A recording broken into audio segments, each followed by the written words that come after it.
He's straight. I'm a priest. But we're hooking up in the confession booth. The first thing out of his mouth today wasn't a prayer. Forgive me, Father, for I'm about to sin. I froze. My rag slipped, hitting the booth floor with a wet thud. That voice, gravel and whiskey, smug enough to stain the wood paneling. Cole, I hissed, cut it out! I'm not even a reverend yet, so stop it. Not here, not in God's house. Naturally, he ignored me. I heard the shift of weight, the scrape of his shoulders leaning in close to the grate. Funny, he murmured, low enough to make my skin prickle. Feels like the perfect place to confess what I'm thinking about doing to you. My chest tightened, because of course he'd turn a sacrament into foreplay. That was Cole Maddox in a nutshell, a living, breathing dare. And this wasn't the first time he'd shoved me against some line I swore I wouldn't cross. Flashback 1 month ago, they introduced him like he was a stray someone had dragged in off the street. This is Cole Maddox, the cop said, hand clamped around his arm, like he expected him to bolt. He'll be pitching in around here for a few weeks. Community service for public disturbance and disorderly conduct. Cole responded by telling the cop exactly where to shove it. And when the parish reverend tried to bless him, Cole laughed in his face. The others kept their distance. Couldn't blame them. He was loud, foul-mouthed, built like trouble. But lucky me, since everyone else scattered whenever he was around, I got paired with him more than I'd have liked. 3 days in, the taunting started. Bet you've never even kissed anyone in that pretty collar, he'd sneered, smirking as he scrubbed half-acidly at the floor. I'm not ordained yet, I snapped back before I could stop myself. And I don't wear the collar. Didn't matter. He grinned like he'd already won something. From there, the jabs kept shifting. Less about religion, more about me. You ever been with a woman? I didn't answer, but apparently my silence did the talking. His grin widened. Christ, you mean you're signing up for a lifetime of never getting laid? I bit my tongue so hard it hurt. Joke was on him. I wasn't exactly dreaming of women anyway, but he didn't know that. Not yet. 2 weeks later. One night, I was cutting through downtown, collar popped against the cold, when the bar doors exploded open and a body came flying out. Cole. Of course, it was Cole. He landed half in the trash, half on the pavement, muttering curses I'd never even heard before. Jesus Christ, I muttered, crouching to help him up. Don't bring him into this, Cole slurred, reeking of whiskey and blood. He tried to stand, promptly failed, and took me with him back into the trash. By the time I got him upright, I was sweating through my jacket. He leaned all his weight against me, heavy and unbothered, like I was a damn crutch. He began grumbling about a bar fight he was winning before I came along and distracted him. You're welcome, I muttered. I almost had him, he shot back, like he was seriously trying to convince me. I should have walked away. Instead, I kept his arm over my shoulders, hauling him block after block through streets I had no business being in. Every time I thought we'd stop, he kept shoving forward, mumbling about tea. Where the hell are we even going? I asked after the 5th wrong turn. My place. Right, I muttered. If your place means a ditch, we passed a couple already. Except it didn't. It meant a duplex. Not just any duplex. Sleek, all glass and steel. The kind of place you only saw in magazines. Cole staggered up the steps, punched in a code, and the door clicked open. I froze at the threshold. This is your place? He laughed, loud and humorless. Sisters, I'm crashing. Then he swung the door wide. Come in, Father. Or do you melt in houses of sin too? I followed, mostly because I didn't trust him not to faceplant without an audience. Inside was worse. Spotless. Designer. Expensive in a way that made me feel like my shoes were an offense. You live here? I asked again, still not believing it. Do I look like I live here? He shot back, already peeling off his shirt. Wait, what are you? Too late. He disappeared down the hall, only to reappear 30 seconds later, in nothing but briefs. Black, tight. Unforgivable. My throat closed. I stared. Couldn't not. He noticed. Of course, he noticed. His grin was slow, wolfish. Careful, Padre. You're looking at me like you want a taste. I'm not a priest, I said quickly, heat crawling up my neck. Yet, he corrected, handing me a cup like the whole room hadn't just shifted. I took it because it was easier than arguing, raised it to my lips, spit it right back out. That's not tea, I sputtered, coughing, wiping my mouth. Whiskey burned down my throat. Cole doubled over, laughing like a maniac. God, you should have seen your face. You think this is funny? My hands shook. My pulse was everywhere. Do you even realize what you just did? Gave you a drink? He asked, grin sharp. Relax. It won't kill you, I'd had it. I slammed the cup on the counter and turned for the door. That should have been the end. But Cole grabbed my arm, and before I could breathe, he kissed me. Not a drunk kiss. Not a clumsy kiss. A searing mouth-to-mouth brand that left me dizzy, my knees weak, my faith cracking straight down the middle. He pulled back just enough to look me in the eye, smirking against my lips. Bet my crude ass you've never been kissed like that before. Something broke. I grabbed him, hard, pulled him in and kissed him back like I had nothing left to lose. Teeth, tongue, intent, every bit of pent-up want I'd been choking on for weeks poured out in that kiss. When I finally let go, he was breathless. Actually breathless. One more kiss wasn't going to damn me any more than I already was, because just one night with Cole, and I had already tasted alcohol and flesh. I was so screwed. I hadn't kissed anyone since I was 15. A nice kid I had a crush on. His name was Marco. Brown eyes, messy hair, too much cologne. He used to come over under the excuse of studying. We'd sit at my desk with open books we never touched, shoulders bumping, knees pressed together under the wood. It wasn't some grand romance. We were kids. Awkward, clumsy. But he liked me, and I liked him. Enough that one night I leaned in and kissed him, and he kissed me back. That should have been it. Two dumb teenagers messing around, harmless. Except my dad walked in. He didn't yell. He didn't curse. He just looked at me. And whatever he felt in that moment, fear, disappointment, shame, was worse than anything he could have said. By morning, Marco was gone. By the end of the week, I was shipped off to the chapel, told it was time to get serious about my future. My dad was a third-generation deacon. His father, a reverend, legacy, duty, family name. I didn't choose this path. I just never found a way off it. But I never forgot the way Marco's lips felt, or the way my dad's eyes had burned into me. One tasted like freedom, the other like a prison I couldn't escape. End of Flashback. Back at the confession booth, Cole was still speaking. Forgive me, Father, for I've been thinking about your mouth. I frowned. My knuckles dug into the wood of the booth, nails biting. Cole's voice was haunting now. I think about it when I can't sleep. What did it be like to bend you over those benches, hear you choke on prayers that sound a hell of a lot like moans? Stop! My voice cracked. Too fast, too desperate. This isn't... But my body didn't get the memo. Heat coiled low in my stomach, my pulse hammering like a drum. Cole leaned closer, breath audible through the grate. Tell me that's not a sin, Father. He said it like a dare, like he already knew I couldn't.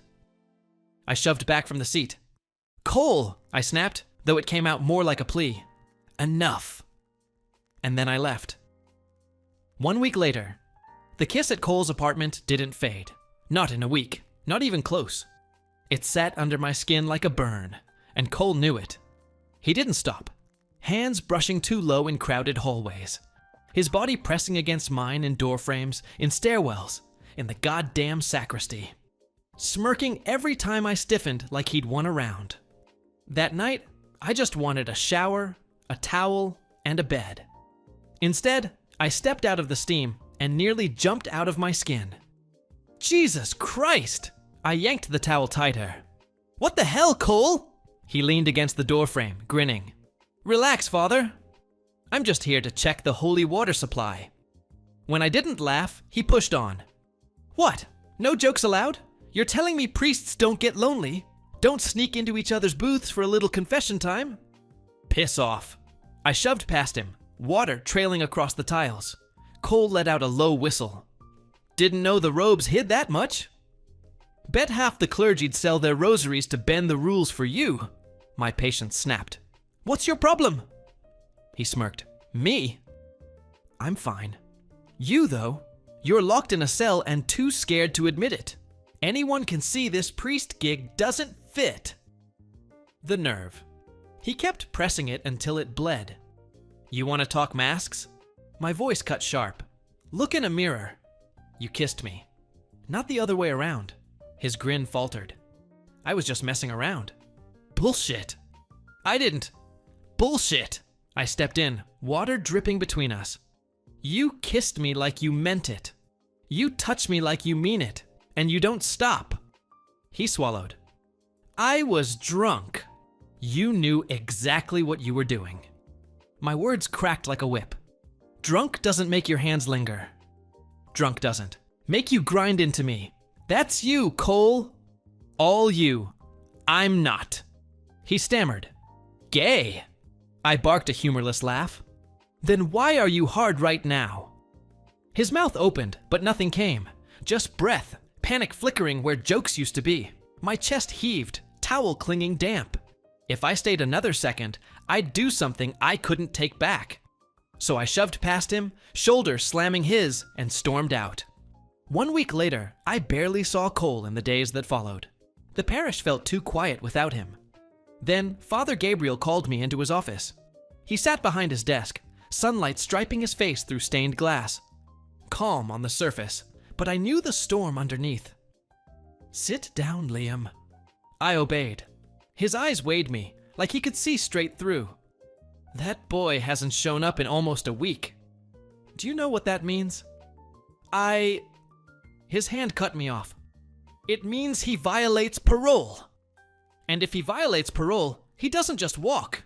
He goes to jail. Permanently. No one will vouch for him again. The words pressed heavy.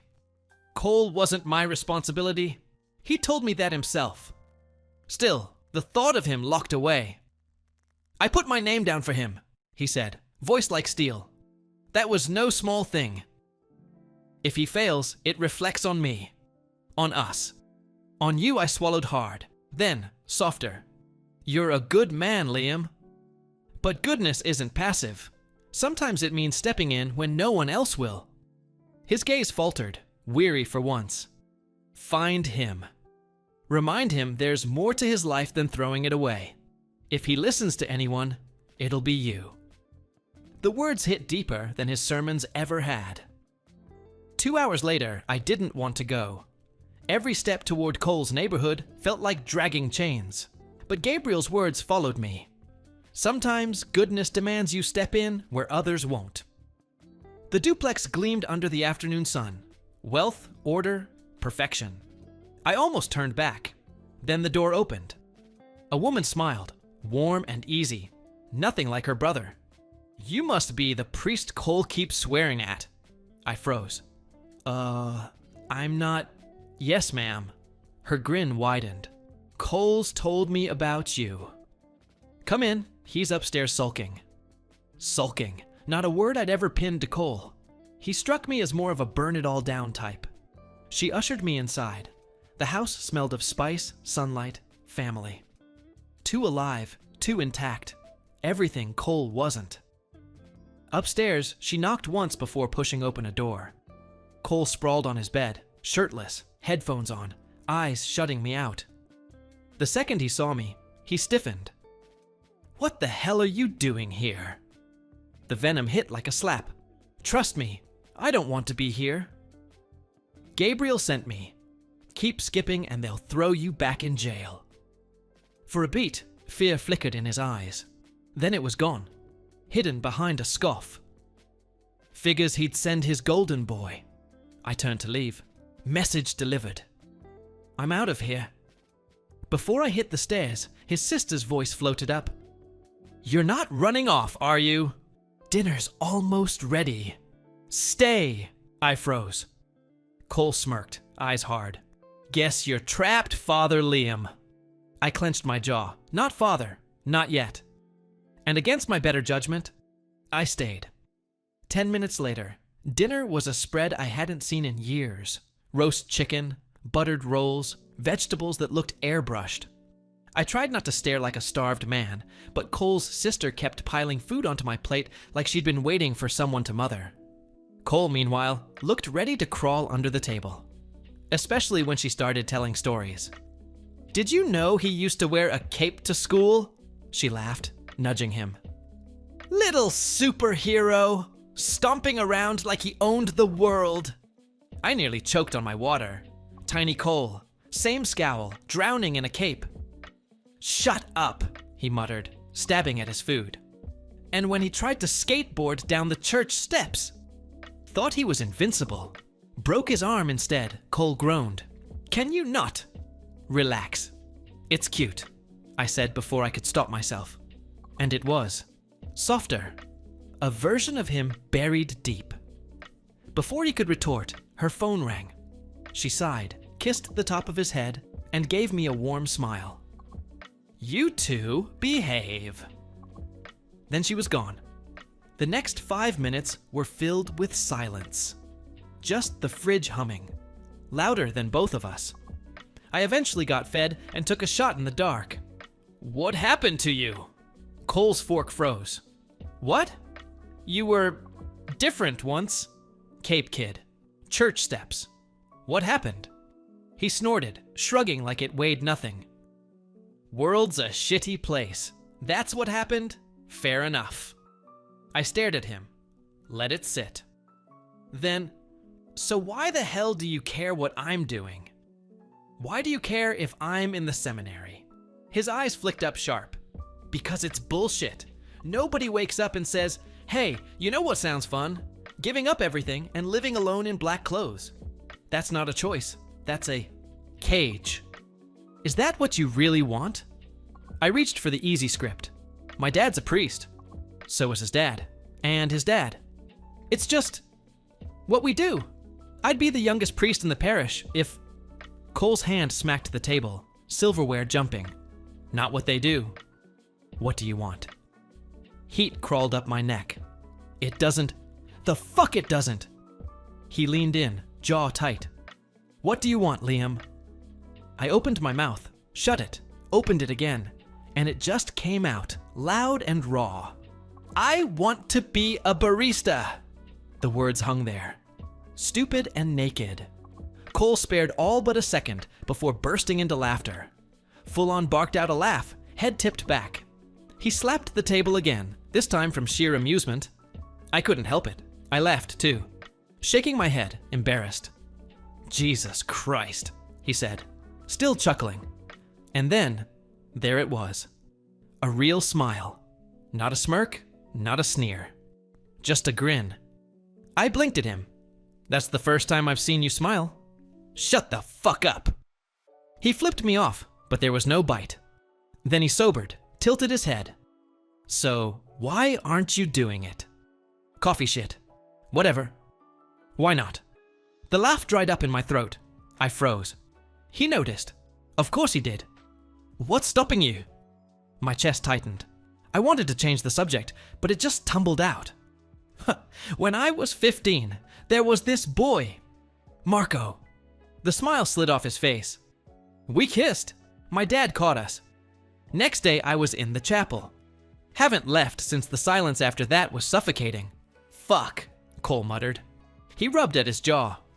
"I didn't know. I wouldn't have..." He shook his head. "Christ, I've been such an asshole." I gave a thin smile. "Isn't that your brand?" He shot me another finger, but his face stayed serious. "No, I mean it." I didn't know I shoved my chair back, suddenly restless. "It's fine. I should go." He didn't argue, just walked me to the door, hands shoved in his pockets, shoulders tense. The night air hit cold on my face when I stepped outside. I was halfway to flagging a cab when his voice came low behind me. I had one hand in the air, trying to wave down a cab when his voice cut through the night. "You were right, you know?" I turned. "About what?" I asked carefully. His jaw worked like he was chewing glass. For once, there was no smirk, no joke cocked on his tongue. Just this raw, restless energy spilling out of him. "About me," he said finally, voice low. "About what I am." I stayed quiet. I'd learned by now, if you gave Cole a silence long enough, sometimes the truth slipped out. He stared past me, at the street lamps bleeding light onto the pavement. "I've been trying to kill it. That part of me. Since I was a kid. Every joke, every fight, every time I screwed some girl I didn't even like, it was me trying to beat it down. Like if I hit it hard enough, maybe it'd stay buried." His laugh was humorless, jagged. "Didn't work.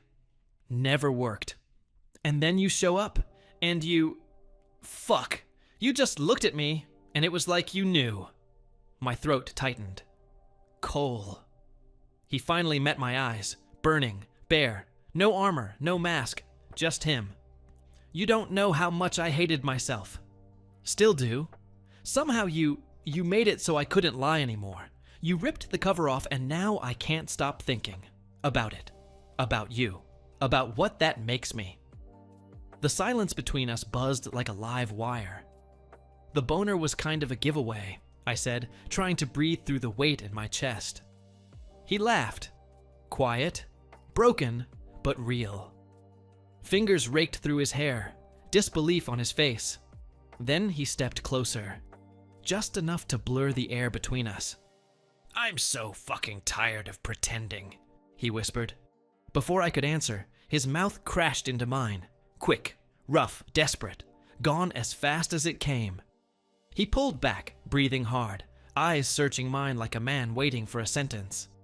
"Do what makes you happy," he rasped. "Don't waste your life like I did." Then he turned and walked inside, shoulders rigid. And I stood in the street, lips burning, his confession heavier than the kiss itself. 1 month later, a month later, and I was still carrying him. Cole's words wouldn't let me go. Do what makes you happy. I heard it everywhere. On my knees in prayer, staring at a half-finished sermon, awake at night with the ceiling pressing down. His voice threaded through everything. But Cole himself, he'd pulled back. These days, all I got was a nod, a muttered later, nothing more. No banter, no sharp edges, no fights that left me raw but alive. Just silence, distance, like we'd signed some pact neither of us wanted. I told myself it was better this way, cleaner, safer. But as his sentence ticked down, it felt like I was on the clock too, counting the days until he'd be gone. And then he was. I woke up one day to find out that his community service was over. The parish felt hollow without him. I hadn't realized how much space he filled until it all collapsed inward.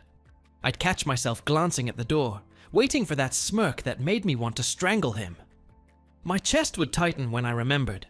He wasn't coming back. That kiss. I hadn't understood it until it was gone. Until he was gone. I missed him. More than I should. It bled into everything. In practice sermons, a shadow in the pews would sit like him, smile like him, and my words would shatter. My heart would lurch, stupid and aching. Sometimes I wondered if he'd curse me. Left some ghost behind. Because even in his absence, he was everywhere. And I had no idea what to do with that. 1 week later, I hadn't expected to see him again so soon. Maybe not at all. But there he was, leaning against a grocery cart like he owned the place, his sister tossing vegetables in while he scrolled through his phone. She spotted me first, all warmth and easy smiles. "Liam, fancy seeing you here." Then, without missing a beat, she announced, "I'll go grab the cantaloupes," and disappeared down another aisle, leaving me stranded under Cole's gaze. It hit me harder than I wanted it to. Seeing him, hearing him, like I'd been holding my breath all week without realizing it. "You're still alive, huh?" he said, smirk tugging at his mouth. I could say the same. I tried to sound casual, but my voice betrayed me. "Haven't seen you around." He shrugged, eyes flicking away. Didn't have a reason to be there anymore. The words landed sharper than they should have. Something inside me deflated, and I hated how obvious it must have looked. He noticed. Of course he did. His smirk curved into something sly. "Don't tell me you missed me." I should have laughed it off, teased back. Anything but what slipped out. "Yeah," I admitted, voice low. "I did." The space between us snapped shut, heavy, electric. His eyes narrowed, daring me to regret it. I didn't. Then he was closer, his mouth on mine, certain, like we'd both been waiting for this. The heat of it stole my breath. Cole. We broke apart just as his sister appeared, a cantaloupe under her arm, brow arched. I stumbled back, face burning. I should go. Cole only smirked, unshaken. "See you around," he said, low, meant just for me. And God help me, I wanted to believe him. 1 month later. A month passed, and true to his word, Cole began showing up. Sometimes just to sit in the back of the chapel, sometimes to drag me out for greasy burgers, or late-night walks when I should have been buried in scripture. I told myself it was harmless. Friendship, nothing more. But every time he was there, the place felt less heavy, less empty. That evening, we'd lingered too long outside the chapel doors, the air already cooling, the street lamps buzzing awake. He shoved his hands in his hoodie pocket, like he always did before saying goodbye. I should have let him go. Instead, the words slipped out. "Hey, my ordination's this weekend." He turned his head, brow furrowing. "You're what now?" "My ordination," I repeated, trying to sound steady. "Thought maybe you'd want to come." For once, he didn't smirk. His eyes went wide, like I'd just sucker punched him. "You're still going through with it?" "Of course," I said, bristling without meaning to. "Why the hell wouldn't I?" His laugh was sharp, bitter. "I don't know, maybe because you swore you'd start doing what made you happy?" That was...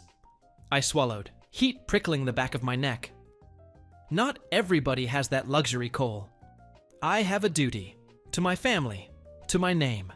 My father. He cut me off, his voice flat but tight with something raw.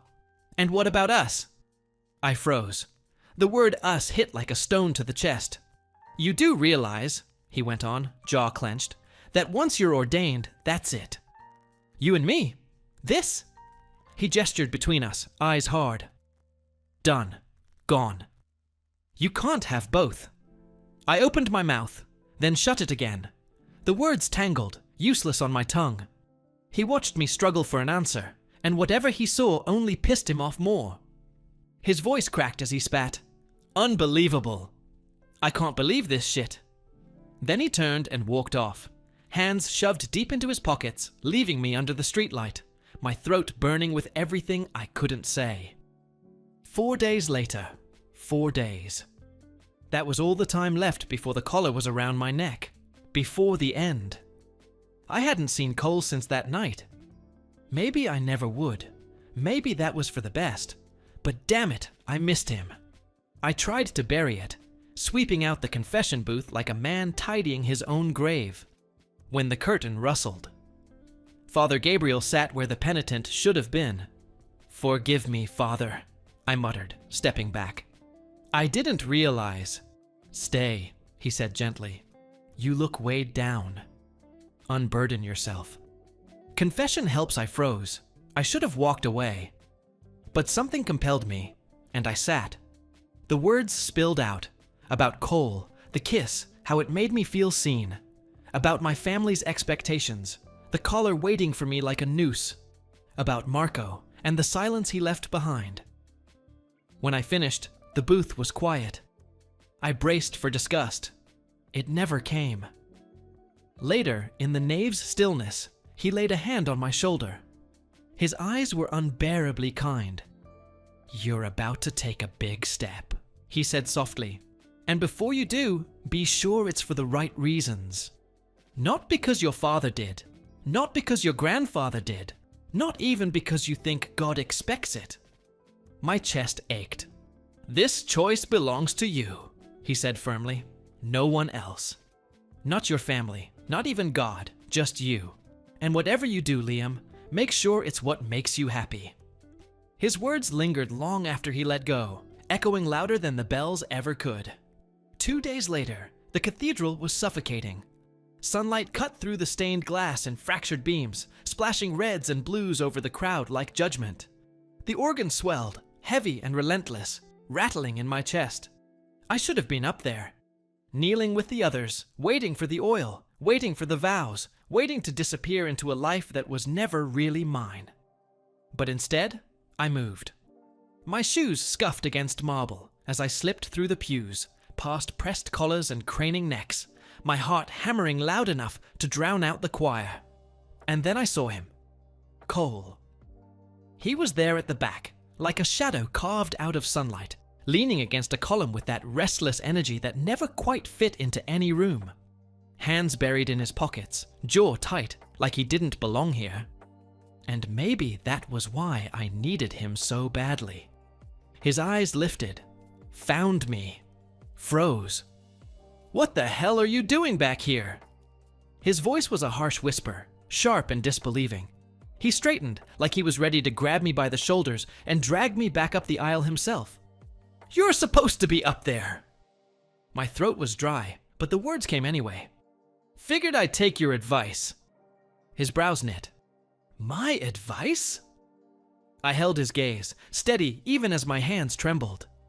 "Do what makes me happy." The silence between us was deafening.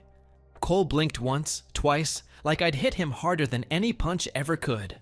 His eyes flicked past me, up to the altar, to the seminarians sitting stiff as statues, to the rows of family members waiting for their sons to vanish into robes and ritual.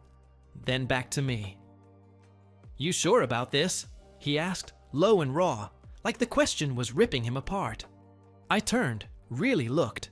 At the altar, gleaming with gold. At the rigid line of boys I'd grown beside but never felt a part of. At the weight of generations pressing down on me from the rafters. My chest squeezed. My stomach churned. And then, slowly, deliberately, I turned my back on all of it. "Yeah," I said, and my voice didn't shake. "I'm sure." Cole's jaw tightened. His lips parted, but no words came out.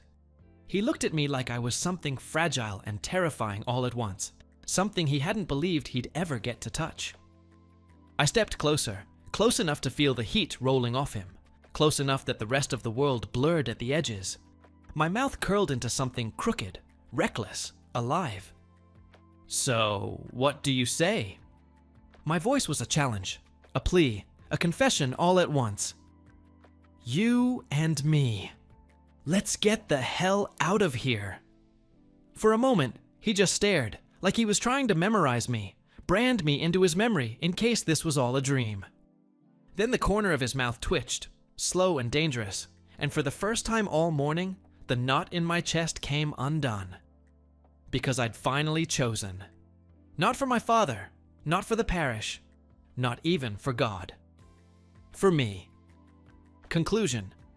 If I heard I'd be standing behind a scratched-up counter, wiping down chipped mugs in a cafe that smells like cinnamon and burnt espresso in about a year, I would have laughed you out of the room. But here I am. It wasn't easy putting the seminary behind me, and despite Father Gabriel's blessing, my dad didn't take it too well. He practically crashed out over the phone when he heard I wouldn't be furthering the family legacy. For me, it was basically the worst-case scenario, what I had feared the most, and well, let's just say I didn't end up losing much sleep over it in the end, because walking out of that cathedral felt like freedom. But freedom apparently didn't pay rent. I hustled through odd jobs, stocking shelves, hauling crates, scrubbing dishes until my hands pruned. And somehow, Cole was right there with me. The guy who once stirred up trouble just to feel alive now lugged boxes and counted tips by my side, swearing at managers and laughing like nothing could. Break him. Dollar by dollar, brick by brick, we built something of our own. A crooked little cafe tucked around the corner from the parish I used to call home. 2 rickety tables, mismatched chairs, an espresso machine that wheezes like it's dying. But when I turn the key in the morning and see Cole taste-testing muffins like a thief, I know it's exactly where I'm meant to be. He's changed, mellowed a little. Though he still curses like hell when the beans burn, there's a steadiness to him now. A light he stopped hiding. And me, I stopped hiding too. We aren't perfect, never will be. But we're real. Real in a way no cassock, no vow, no altar ever gave me. Some nights, when the cafe's quiet and the day's grind settles into silence, I hear the Reverend's words in my head. Make sure you're doing it for the right reasons. I get it now. Because when I look at Cole, at the life we built from nothing, there's only one truth left. I'm not just happy, I'm free. The end. Do you think you could ever get pressured into joining the seminary? Thanks for watching. Subscribe to become part of our Rainbow Force, and consider joining our membership for early access and exclusive content. Stay wholesome.